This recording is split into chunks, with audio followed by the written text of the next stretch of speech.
Welcome to a deep dive into the world of introversion. You've given us a really interesting collection of articles and excerpts, and today we're going to explore those and really try to unpack what it means to be an introvert in today's world. It really is fascinating how much our society seems to be built around this ideal of extroversion. Yeah. You know, Susan Cain's book, Quiet, The Power of Introverts in a World That Can't Stop Talking, really digs into that, and I found it fascinating. Yeah, she calls it the extrovert ideal, right? And it really is. Yeah. Like this unspoken expectation that, to be successful, you have to be outgoing, charismatic, always the life of the party. Like, have you ever felt that pressure? Absolutely, yeah. And what's so interesting is that this ideal might not only be inaccurate, but actually detrimental. Okay. You know, Cain highlights research that shows that we tend to perceive fast talkers as more competent, even if their ideas are no better than someone who speaks more slowly. It really makes you question how much of what we perceive as leadership is actually just performance. Oh, that's a good point. It's like we're drawn to the sizzle, not the steak. Exactly. We mistake outward confidence for competence. Exactly. And this can be a real disadvantage for introverts who, might have brilliant ideas. Right. But don't necessarily feel comfortable shouting them from the rooftops. This reminds me of the story Cain tells about Laura, the Wall Street lawyer. Yes. This woman dreaded the spotlight, but was like an amazing negotiator. It seems kind of counterintuitive, right? Right. I think a high-stakes negotiator needs to be like a smooth talker. Right. But her strength was in her quiet observation. She was listening more than she spoke, carefully studying her opponents, trying to understand their motivations, anticipate their moves. It's kind of like a classic example of how introversion can be a secret weapon. Yeah. Especially in fields that prize strategic thinking. Absolutely. I'm just starting to wonder if we miss out on a lot of great ideas and solutions because we're not creating space for those who think and process information differently. That's such a good point. And it makes you wonder, where does this introversion come from? Is it nature? Is it nurture? Right. Cain actually digs into the science behind it a little bit. Okay. She discusses Jerome Kagan's research on high reactive babies. Mm-hmm. These are infants who are particularly sensitive to stimuli. I remember reading about that. So these highly sensitive babies are more likely to grow up to be introverts. That's what Kagan's research suggests. Yeah. And it really points to this idea that introversion might be linked to a more sensitive nervous system. Okay. One that processes information more deeply and reacts more intensely to that external stimuli. Gotcha. Even from infancy, these individuals might find loud noises or chaotic environments just overstimulating. Oh, this is really making me rethink some of my own experiences. I remember as a kid always needing a quiet space to study. Could this be why? Could I have been one of those high reactive babies? It's definitely possible. And if you connect this to the bigger picture, it raises some interesting questions about how we design our learning and work environments. Right. Could it be that our current systems, with their emphasis on group work and constant interaction, are actually putting introverts at a disadvantage? That's a really fascinating question. It seems like we often prize collaboration and extroversion. Yes. Without recognizing that some people just thrive in different environments. Yeah, and this brings us to a point that King really emphasizes throughout the book, which is that introversion is not a weakness. It's just a different way of being in the world. In fact, when it comes to leadership, introversion can be a huge asset. Hold on, so you're saying introverts can be better leaders? That's exactly what Adam Grant's research suggests. His work, which Cain cites in Quiet, found that introverted leaders can be more effective when managing teams of proactive employees. That's so interesting. Why would that be? I would have assumed that an extroverted rah-rah type of leader would be better at, motivating a team. It seems counterintuitive, right? Yeah. But Grant's research revealed that introverted leaders tend to be better listeners. Okay. And less likely to dominate conversations. This creates space for their team members to contribute their own ideas. Right. Take initiative, which ultimately leads to better results. So it's like they're creating this more collaborative and empowering environment where everyone feels valued and heard. Exactly. And Cain refers to this as the virtuous circle of proactivity. Oh, I like that. Introverted leaders, by stepping back and allowing their teams to shine, actually foster a more productive and engaged workforce. Okay, I gotta admit, you're really challenging my assumptions about leadership here. This is really making me rethink everything I thought I knew about what it takes to be a successful leader. And think about some of the most iconic leaders throughout history. Yeah. Eleanor Roosevelt, Al Gore, Warren Buffett, Gandhi, quiet, points out that they were all introverts who achieved incredible things not in spite of their introversion, but because of it. That's a good point. They weren't necessarily the loudest or most charismatic figures, Right. but their ability to think deeply, listen carefully, and inspire others through their actions speaks volumes. This is really making me wonder if our society's obsession with extroversion might be causing us to overlook some of our best potential leaders.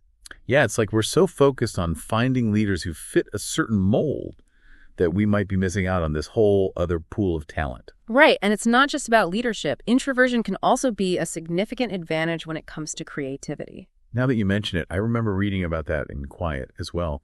Something about introverts thriving in solitude. Exactly. Kane argues that introverts' preference for solitude can actually fuel their creativity. They're often most comfortable when they have the space and time to delve deeply into their thoughts and ideas without distractions. That makes sense. I find when I'm trying to be creative, I need to block out all the noise of the world and just let my mind wander. Like social interaction, especially in large doses, it can be really draining for me creatively. It's like you need that quiet space for the seeds of creativity to germinate. Exactly. And Kane backs this up with research. She talks about a study called the Coding War Games, where talented programmers competed to solve these complex coding challenges. Oh, wow. And the results show that the best performers were overwhelmingly those who worked for companies that offered them the most privacy and freedom from interruptions. Interesting. So even in a field that often requires collaboration, it seems like having that protected time for independent thinking was crucial for peak performance. That really challenges the notion that, brainstorming in a crowded room is always the best way to spark creativity. Totally. And this leads us to another challenge for introverts in today's world, which is navigating a hyper-connected, always-on culture. Right. It seems like it'd be tough to find that solitude when you're constantly bombarded with notifications and emails and social media updates. It definitely presents a challenge. Kane discusses how the rise of social media can be a double-edged sword for introverts. Right. On the one hand, it can be a way to connect with others on your own terms, to control the level of social interaction you're comfortable with. She even quotes Pete Cashmore, the founder of Mashable, Okay. who identifies as an introvert and sees social media as a way to engage with the world without feeling overwhelmed. That's interesting. So it can be a tool for introverts to connect with others in a way that feels manageable. Yes, but there's also the flip side. Right. The constant pressure to be on and available online can be exhausting for introverts. Yeah. Who often need more time to recharge after social interaction. Yeah. It's that feeling of never being able to truly unplug and escape the demands of the digital world. I can totally see that. For someone who thrives on solitude, the constant buzz of social media can feel like a never-ending party that you just can't leave. Exactly. And I think it's crucial for introverts to be mindful of how social media is impacting their energy levels. Maybe it means setting limits on your screen time, or scheduling regular digital detox periods, or simply being more selective about which platforms you engage with and how often. It's about finding that balance that works for you and protects your need for solitude and recharge time. So we've talked about how introversion can be an asset in leadership and creativity and how to navigate the challenges of a hyper-connected world. But I'm curious, what about the other side of the coin? Are there dangers in, overvaluing extroversion? That's a great question. Kane uses a rather dramatic example to illustrate this point. Okay. The 2008 financial crisis. Oh, wow. Both she and Michael Lewis, in his book, The Big Short, explore how the reward-seeking behavior of some extroverted investors might have contributed to the housing bubble that ultimately burst. So are they saying that extroverts caused the financial crisis? Not quite, but they are suggesting that the culture of Wall Street at the time, with its emphasis on risk-taking and bravado, might have created an environment where warning signs were ignored and caution was thrown to the wind. Gosh. It's important to note that this doesn't mean all extroverts are reckless investors, Right. but rather that a culture that solely rewards those who are the loudest and most assertive can create blind spots. So a more balanced perspective, one that values, both caution and calculated risk-taking, might have led to different outcomes. Precisely. Kane contrasts this with the approach of introverted investors like Warren Buffett, who are known for their cautious, value-driven approach. They're less likely to chase the next big thing and more likely to focus on long-term stability and sustainable growth. That reminds me of the tortoise and the hare fable. Exactly. Slow and steady wins the race. Exactly. And Buffett's success, built on careful analysis and a willingness to go against the grain, makes a compelling case for the value of introverted qualities in the financial world. It's making me think about how often we reward those who fit a certain mold, you know? Yeah. The charismatic salesperson, the bold entrepreneur, without recognizing that different approaches, perhaps less flashy but equally effective, can lead to success as well. And it's not just about achieving that external success. Right. Kane emphasizes the importance of embracing your inner introvert, regardless of where you fall on the spectrum. It's about understanding your own strengths and preferences and finding ways to leverage them to create a life that feels authentic and fulfilling.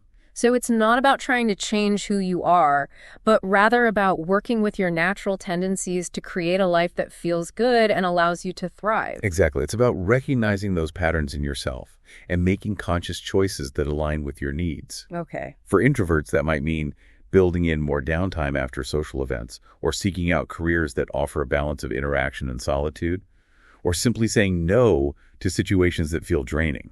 So it's about recognizing that there's no one right way to be. We each have our own rhythms and preferences, and it's about honoring those rather than trying to force ourselves into a mold that doesn't fit. And Kane introduces a really interesting concept to help with this. Okay. Free trade agreements. It's essentially about having open and honest conversations with the people in your life about your needs and preferences. That's such a great idea. So it's not about expecting others to just get you. Right. But rather about actively communicating your needs. Yeah. And working together to create environments that work for everyone. Exactly. For example, if you're an introvert who needs quiet time to recharge, you might talk to your partner or roommates about creating a designated quiet space in your home. Right. Or if you're an extrovert who thrives on social interaction, you might explain to your introverted friends why regular get-togethers are so important to you. So it's about finding ways to respect each other's differences. Yes. And create environments that support everyone's well-being. Exactly. I love how practical and actionable that advice is. And it's about recognizing that those differences can actually be a source of strength and creativity, both in personal relationships and in the workplace. So let's talk more about that workplace context. We know that introverts can make great leaders, but they might not always fit that stereotypical image of a CEO or a manager. Right. And Kane argues that we need to broaden our understanding of what leadership looks like. Okay. It's not just about being charismatic and outgoing. Right. It's also about being a good listener, being able to think deeply and strategically, and being able to create a space where others feel empowered to contribute. I'm starting to see a pattern here. It seems like a lot of the qualities that introverts excel at are often undervalued in our society. It does seem that way, doesn't it? Yeah. But as Kane points out, these quieter strengths can be incredibly valuable, especially in today's complex world. Imagine a workplace where thoughtful deliberation is prized over quick decisions, where active listening is as important as persuasive speaking, where individuals are given the space and time to develop their ideas fully before sharing them. That sounds like a much more balanced and productive environment than the typical go, go, go culture that a lot of companies embrace. And it's a culture that introverts, with their natural inclinations toward reflection and careful consideration, could help to create. It makes me think that maybe, just maybe, embracing introversion might be the key to solving some of the complex challenges that we face as a society. That's a powerful thought. It challenges us to rethink our assumptions about what it means to be a leader, a creative thinker, a successful individual. And it makes me wonder how we can apply these ideas beyond the workplace. What about in areas like parenting, for example? That's a great question. And Kane actually offers some really insightful advice for parents of introverted children. Okay. She emphasizes the importance of understanding and accepting your child's temperament rather than trying to force them to be more outgoing. That resonates with me. It's so easy to fall into the trap of thinking that our kids need to be more like this or less like that. Okay. But ultimately, it's about helping them thrive as their authentic selves. Exactly. And one of the most important things you can do as a parent is to be a role model. Oh, that's a good point. If you're constantly telling your child to speak up or to be more social, but you're not modeling that behavior yourself, it's going to send mixed messages. It's like the old saying, actions speak louder than words. Exactly. Kids are so perceptive, they pick up on those inconsistencies. Absolutely. And it's about creating a home environment that feels safe and nurturing for your introverted child. Okay. That might mean having quiet time built into the daily routine, allowing them to pursue their interests independently, or just being mindful of how much social stimulation they can handle. So it's about creating a space where they can recharge and be themselves without feeling that pressure to conform to some external ideal. Exactly. It's like we were talking about earlier, honoring their natural rhythm. Right. Providing them with the tools to navigate the world in a way that feels good to them. Exactly. And it's also important to help them develop coping mechanisms for situations that might feel overwhelming, like social gatherings or school presentations. I imagine that could be really challenging for an introverted child. It can be, but Kane suggests teaching them relaxation techniques like deep breathing or visualization. Right. And helping them practice speaking up in small, safe settings. Gotcha. It's about giving them the tools and the confidence to navigate the world on their own terms. It's about empowering them, not trying to change who they are. What a powerful message for parents. And it's a message that extends beyond parenting. Right. It's about recognizing that introversion is not something that needs to be fixed or changed. It's a part of who they are. Yeah. And it's a part of what makes them special. So we've talked about how to embrace your inner introvert in various contexts, but let's zoom out a bit and talk about the bigger picture. What does it mean for society as a whole when we start to value introversion? Well, for one thing, it means recognizing the incredible contributions that introverts have made throughout history. Kane highlights figures like Albert Einstein, Rosa Parks, and Bill Gates. Yeah. All introverts who changed the world in profound ways. I love how she brings in those examples. It really drives home the point that you don't have to be this loud, extroverted personality to make a significant impact on the world. Exactly. It's about challenging the assumption that to make a difference, you need to be loud and outspoken. Mm-hmm. Think about Rosa Parks. Yeah. Her quiet act of defiance sparked a movement. It wasn't about being the loudest voice. Right. It was about standing up for what she believed in, even in the face of immense pressure. It's such a powerful reminder that quiet strength can be just as, if not more impactful than outward charisma. And it's about creating a world where quiet leadership, thoughtful deliberation, and deep thinking are valued just as much as charisma and quick thinking. It sounds like we need a serious reevaluation of our values as a society. We're so quick to reward the flashy and the bold. Right. But often the real change makers are the ones working diligently behind the scenes, carefully considering all angles before making a move. It's about recognizing that the best solutions don't always come from the person who speaks the loudest or the fastest. Sometimes the most profound insights come from those who take the time to listen, observe, and reflect. So it's not about pitting introversion against extroversion, but rather about finding a balance. Yeah. Recognizing that both ways of being have something valuable to offer. Exactly. It's about creating a culture that values the full spectrum of human personality, not just the extroverted ideal. Right. Imagine a world where classrooms cater to different learning styles, where workplaces offer a variety of environments for both collaboration and individual focus, where social gatherings include spaces for quiet reflection as well as lively conversation. That sounds like a world where everyone has the opportunity to thrive. It's so inspiring to think about the possibilities when we start to embrace the full spectrum of human personality. It seems like embracing that full spectrum of personality, including and especially introversion, could lead to more thoughtful decision-making, more innovative solutions, and just a more inclusive and empathetic society. Absolutely. Yeah. And it all starts with awareness. The more we understand about introversion, the better equipped we are to create environments where everyone can thrive. So as we wrap up this deep dive, I'm curious, what are some key takeaways you'd like to leave our listener with today? Well, first and foremost, I think it's important to reemphasize that introversion is not a weakness. Yeah. It's a different way of experiencing and interacting with the world, and it comes with its own unique set of strengths. We've certainly seen that throughout our conversation today, from leadership to creativity to navigating a hyper-connected world. Introverts bring valuable perspectives and skills to the table. Absolutely, and it's important to remember that introversion and extroversion aren't these black and white categories. Mm-hmm. Most of us fall somewhere on a spectrum. Right. And our needs and preferences can even fluctuate depending on the situation. That's a good point. It's not about labeling ourselves, but rather about understanding our own individual tendencies. Yeah. And learning how to work with them, not against them. Exactly. And that's where Keynes' concept of free trade agreements comes in. It's about having open and honest conversations with the people in our lives about our needs and preferences so that we can work together to create environments that support everyone's well-being. So it's about creating this culture of mutual respect and understanding where everyone feels comfortable being their authentic selves. And it's about recognizing that those differences can actually be a source of strength and creativity. When we bring together these diverse perspectives and approaches, we're more likely to come up with innovative solutions, make better decisions. It seems like embracing introversion isn't just about making life better for introverts. It's about making the world a better place for everyone. I truly believe that. Yeah. When we value the full spectrum of human personality, we unlock a wealth of potential that might otherwise go untapped. So as we conclude this deep dive, I want to leave our listener with a final thought-provoking question. Okay.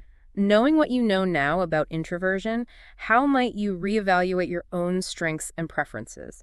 How can you create an environment that allows you to truly thrive, whether at work, at home, or in your social life? What resonated with you the most from our conversation today? What new insights or perspectives are you taking away from this deep dive? We encourage you to explore these questions and to continue challenging the assumptions about personality that might be holding you back. Remember, you have the power to define your own success on your own terms. Thanks for joining us on this fascinating journey into the world of introversion. We hope you found it as insightful and empowering as we have.